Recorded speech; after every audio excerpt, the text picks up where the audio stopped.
Hey, what's going on? Today I figure I just did a computer build, so I figured I'd kind of talk about it and tell you what you might need for a new computer build. And if you've never built a computer, I suggest you do. It's a lot of fun. You learn what goes on all in the computer, um, and it can get addictive. I've built every PC I've had in the last probably 15 years. My first one I built, I had so much fun with it. Like 3 months later, I had like five computers around the house. I'm like, why do I have five computers? So I ended up selling a couple. But anyway, yeah, it's a lot of fun. So I suggest you do it, and it's kind of a learning experience. So let's talk about what I got here today. I did a Ryzen AMD build. I've got a Ryzen 5 processor. Couple of tips here. Ryzen 5. This is the 2600 series. So what I did, like I said, a budget build here is 2600 is a couple of years old, or not, a couple of versions old, not a couple of years old.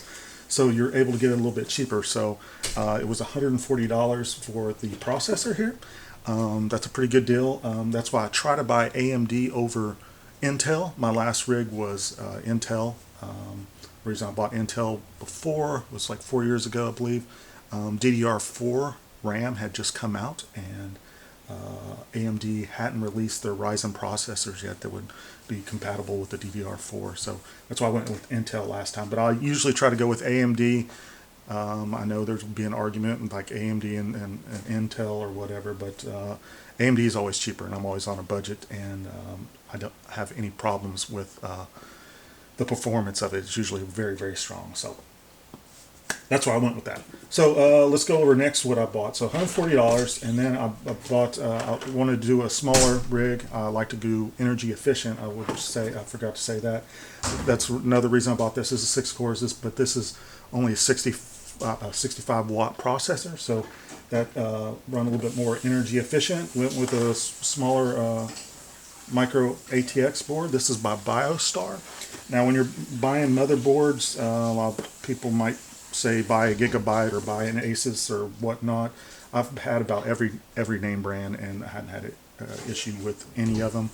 The last one I had was ASRock and Biostar. Those are usually the cheaper ones, and they're fine. Just when you're buying one, look, just make sure the connections are what you want to have on your computer. So look at that, and yeah. Also, you want to see how many RAM sticks you can fit in there. This one's a smaller. On most of the micro ATXs, they just need two. So also, when you go to decide you want to build a computer, try not to overkill on it. Like I said, there's what are you going to be running on that? What software are you going to be running? If you've already got your PC, and pull up all the programs that you're going to be running, run them at once, and pull up your task manager and look at the performance there. Is your CPU pegged out? Is your RAM pegged out? Chances are your RAM may not be pegged out, because a lot of the software nowadays will rely more on your GPU, your video card. So a lot of that software is using that, and not as much as RAM as previous years back. There was a lot more emphasis on RAM, but it depends on what applications you're using. So just check it out and see where you need to go. So my last rig was I put 32 gigs of RAM in it, and I ran it for 4 years, and I don't even think I ever got over half the RAM used. I pull it up occasionally, but so that's kind of an example. I see some of these crazy rigs with 128 gigs of RAM on there. I'll be curious to see how much they actually are using of that RAM. So don't waste money on stuff that you're not going to be using.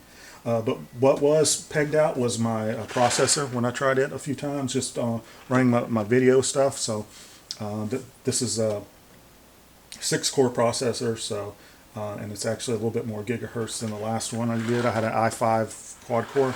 This one maxes out at 3.9 gigahertz, so this one should be a little bit better. I had no complaints about my last one, so this is one. So this motherboard was only $60, so that helped out. Just between these two, that was $200. So my old rig I gave to my wife because this is hers. I built this 6 years ago. This CPU went out on it, so I gave her my old rig, and it was overkill for her. So I said, hey, I could build one for me and have it under a budget and take some of the 2 sticks of RAM off there.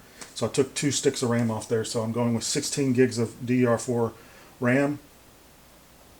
Can't remember the bus speed, but it's fine. Shouldn't have a problem with that.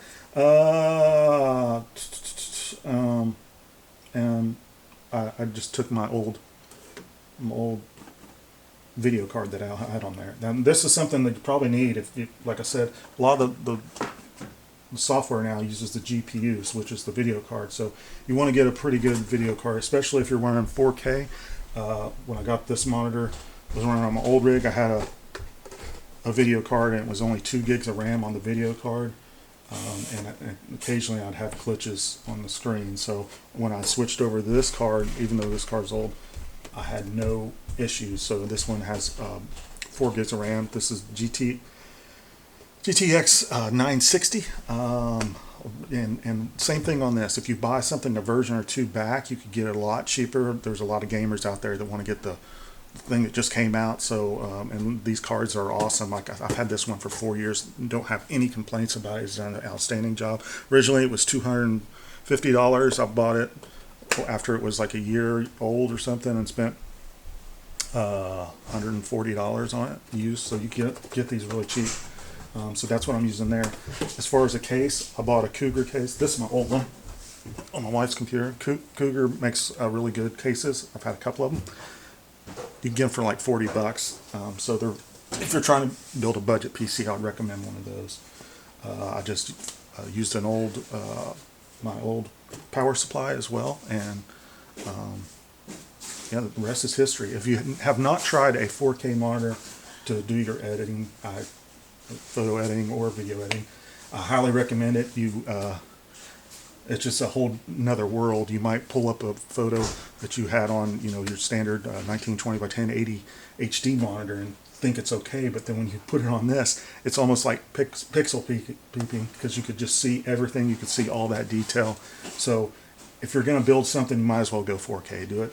Now this is just a TV too. You don't need some people say you need a computer monitor, but you don't necessarily. You don't need it. People say that because they're probably gaming and they need the milliseconds or whatever. So this is fine. You can use a TV screen, and it'll be a lot cheaper than a computer monitor. So those are a few tips for you. If you have any questions, leave a comment below. But if you've never built a computer, build your next one. There's a lot of information out there on the web as well. So where did I buy most of this stuff? Newegg is a great place to buy it. Usually start there because they have the best website where you can really narrow down your searches and find exactly what you're looking for, and they have a ton of gear on there. I usually start there and then do some price shopping, look at Amazon and some other sites to see if it's cheaper somewhere else. So yeah, enough said. If you have any questions, leave a comment below. Thanks for watching. Go ahead and subscribe. Thanks.